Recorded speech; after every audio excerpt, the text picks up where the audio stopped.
जिंदगी का निष्कर्ष है पाया, जितना संजोया उतना खोया और जितना बाटा उतना है पाया.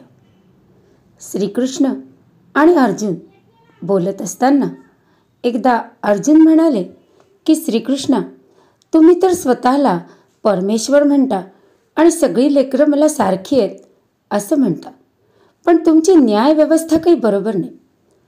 तुम्ही धनामध्ये बरोबरी केलेली नाही. धनाच्या वाटणीमध्ये असमानता आहे, बुद्धिमत्तेमध्ये असमानता आहे.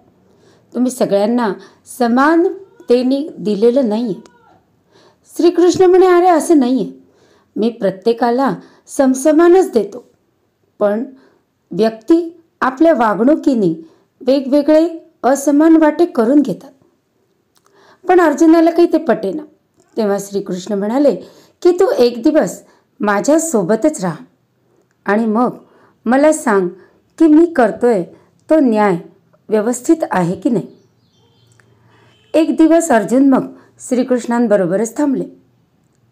त्यांच्याकडे सकाळीच 2 अतिथी आले, जे जवळजवळ 4 दिवसापासून काहीही जेवलेले नव्हते. त्या 2 अतिथींना श्रीकृष्णांनी मोठ्या मोठ्या अशा 3 भाकरी दोघांनाही पण दान केल्या आणि सांगितलं की इथे बसून तुम्ही जेवायचं नाही, तर आपल्या आपल्या घरी जायचं आणि तिथे जाऊन जेवायचं. दोघंही जण आपल्या आपल्या 3 भाकरी घेऊन आपापल्या दिशेने निघून गेले आणि आपल्या घरी जाऊन ते आता जेवणार होते. श्रीकृष्ण अर्जुनाला म्हणाले की आता इथून मी तुला माझा खेळ दाखवतो. आणि श्रीकृष्ण आणि अर्जुन दोघंही अतिशय वृद्ध, पोट खपाटीला गेलेल्या फाटक्या तुटक्या कपड्यांमधल्या 2 माणसांचा वेश घेऊन पहिल्या माणसाच्या दाराशी उभे राहिले. त्याला नुकत्याच 3 भाकरी श्रीकृष्णाकडून दान मिळाल्या होत्या आणि आता तो जेवायला बसणार होता. तेवढ्यात हे दोघं अतिथी त्याच्या दारात उभे राहिले आणि म्हणाले की आम्हाला 4 दिवसापासून जेवायला काही मिळालं नाही आणि आम्हाला आता तू काहीतरी दे. तो म्हणाला की मलाही 4 दिवस काही जेवायला मिळालं नव्हतं, पण बघा परमेश्वराची कृपा की आजच श्रीकृष्णांनी मला 3 भाकरी दिल्या. तुम्ही दोघं आणि मी, आपण तिघंजणं एक भाकरी खाऊ शकतो.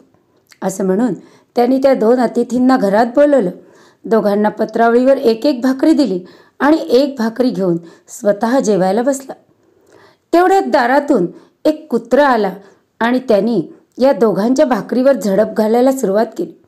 तेव्हा हे दोघं म्हणाले की बहुतेक हा कुत्रासुद्धा खूप भुकेलेला असावा आणि आम्ही आता आमच्या भाकरीतला थोडा थोडा तुकडा काढून या कुत्र्याला देतो.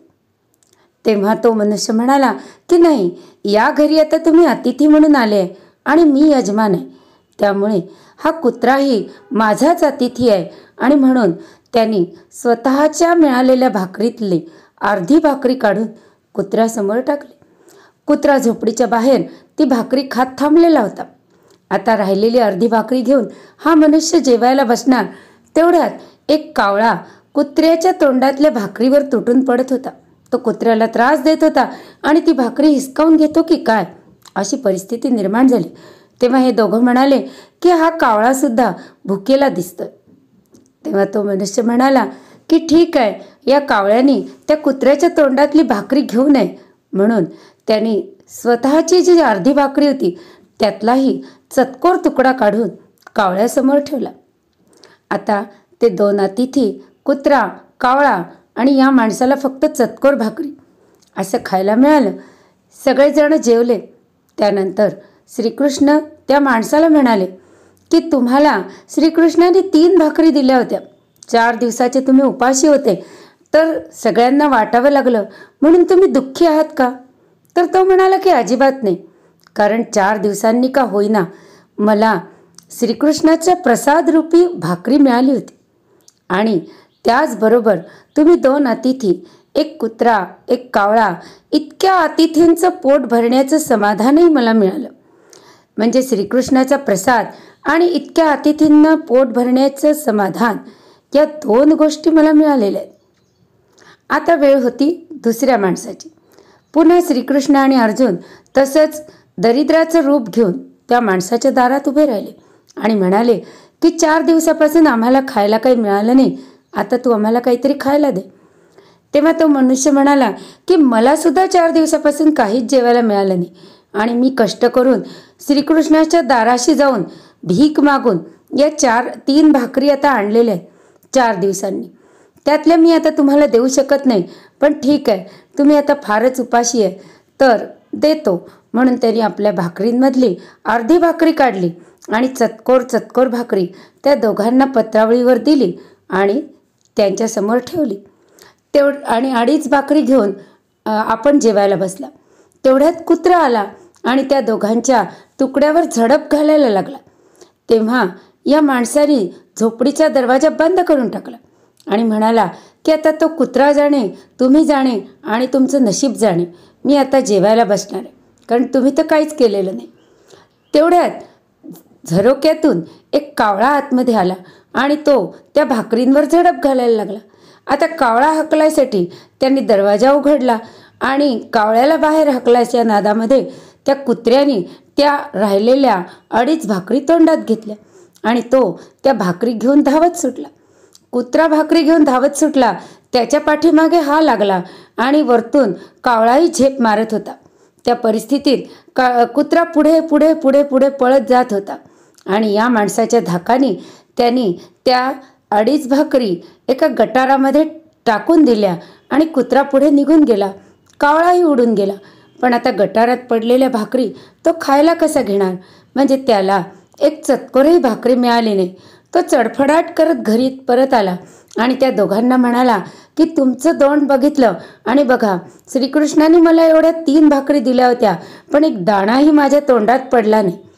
असा चडफडाट त्याचा होत होता आणि अशा वेळेला त्या दोघांनी आपल्या पत्रावळी एकावर एक झाकल्या आणि त्याच्या हातात देऊन म्हणे की तू जे वाटलं ते तुला मिळेल.